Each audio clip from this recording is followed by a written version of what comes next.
How to not get banned from dropshipping on eBay.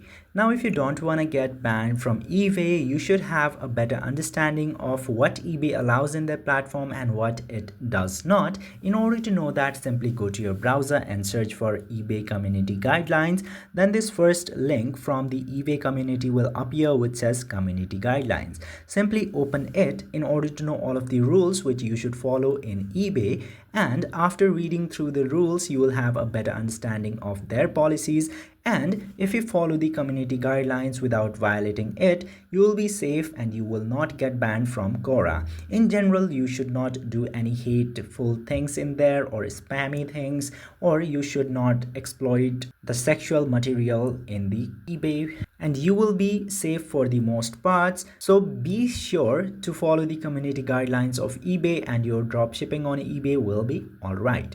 I hope this video was helpful to you. If yes, don't forget to hit that subscribe button.